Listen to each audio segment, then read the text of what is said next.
Now, this will be the second part of stress and strain. This should be the second part for stress and strain, okay, or we can call it as our chapter 2, okay? Now, first thing is we have to understand what it means by the principle of superposition, okay? Now, sometimes a body or a bar or a rod, okay, is subjected to a number of forces, okay, acting on its outer edges as well as at some other sections, okay. So what we have done so far is we assume that there is only a pair of forces acting at the outer edge. The outer edge, that means at the end of the bar. So we have not solved any problems when forces are acting at in between. That means in other sections. So if that is the case, we have to use what we call principle of superposition. I will show you the diagram afterward. Now, I repeat, sometimes a body is subjected to a number of forces acting on its outer edges as well as at some other sections along the length of the body. In such a case, the forces must be splitted up, okay? The forces must be splitted up and their effects are considered on individual sections.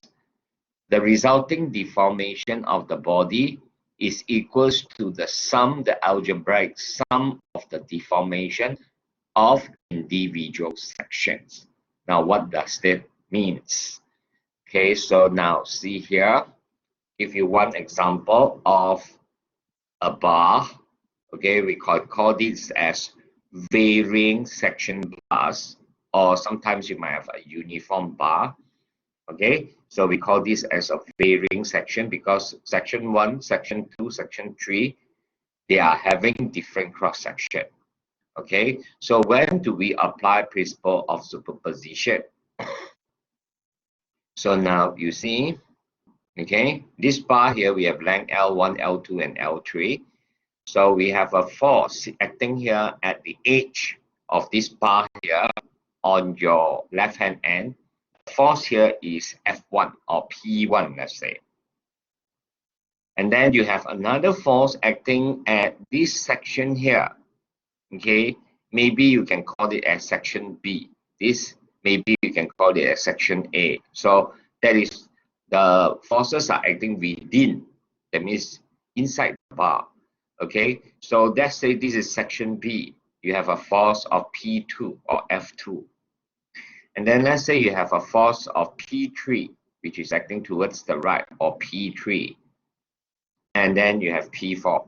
So you have various forces. That means maybe they are of different value or maybe they are of same value, but they are acting at different sections here. So we cannot say to solve the problem straight away. And in addition, the bar is of different section. So what we need to do is, okay, we have to apply this principle of superposition. So when you see cases like that, okay, bar of varying sections or a bar with forces acting at different sections, you have to split this. You have to split the bar into 3 equilibrium sections. Okay, initially the whole bar must be, of course, okay, in equilibrium. That means in a state of balance. When we say equilibrium or state of balance, that means the total forces in this case P1 plus P2, which is acting towards the left, must be equal to the total forces P3 plus P4, which is acting towards the right. So for equilibrium or for the state of balance, okay, the total sum of forces acting towards the left must be equals to the sum of forces acting towards the right. Okay, so that means that when you take P1 plus P2, it must be equals to P3 plus P4. This is the first thing you must check, whether the bar is under the state of balance or not, whether the bar is equilibrium or not.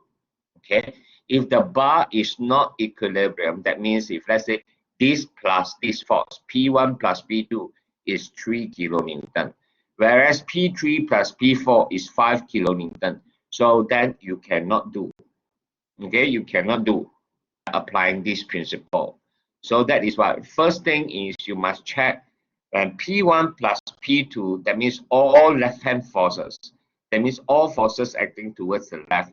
When you add it up, so let's say in this case, when you add up both, is 3 kilonewton. And then if P3 plus P4 also 3 kilonewton, then you can apply. Okay, if let's say P1 plus P2 is not equals to P3 plus P4, then you cannot apply. Okay, so that is the first condition. Okay, the first thing you must check.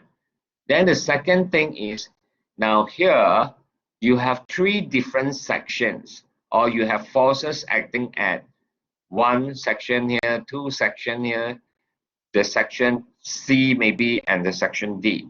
So you have forces, various forces, or you have forces acting at all these sections here.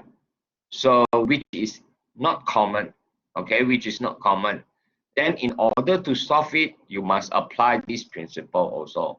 Then the third thing, every each of this bar here, every each of this section here are different in cross section. So that is why also you must apply the principle of superposition. Okay, so now how are we going to split this bar here into 3 equilibrium sections? Just follow. Okay, so let's say this is 1, okay, section 1 with diameter d1. So you split it out, okay, according to this. So just draw another diagram below this part here, okay, with length L1, and then with the force of F1. Let us assume that the force here is F1. So if let's say if this is F1, okay, this is P1. If let's say it is 4 kilonewton, you can assume that this is 4 kilonewton also. If here given is 4 kilonewton, you can also assume that, okay, this direction here the same, and this has 4 kilonewton as well. But then for the equilibrium of this section, if here is 4 kilonewton towards the left, then you have to draw an arrow pointing towards the right, which is also 4 kilonewton for the equilibrium of this section. Okay, section 1. Then to the next section, that is 2, let's say. Okay, so let's say on section 2, you assume the force here to be F2. Okay, the force here to be F2 towards the right, towards the left. And then you must also consider F2. That means if this is 5 kilonewton, this one must be 5 kilonewton also. This one, if pointing towards the left, this one must be pointing towards the right. It's a must. Okay, for the equilibrium of each section.